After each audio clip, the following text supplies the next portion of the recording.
Hello viewers, in this video I'll show you how to fix YouTube crash problem in YouTube application. If you want to solve this problem, please follow the step.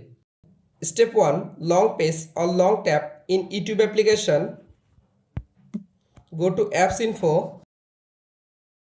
Click on Storage. Again click on Clear Data. Tap on Clear Cache Data. Step 2. Open Play Store. Go to search YouTube app, update your YouTube application latest version. Step 3. Restart your device and again open it. Step 4. Again open your YouTube application.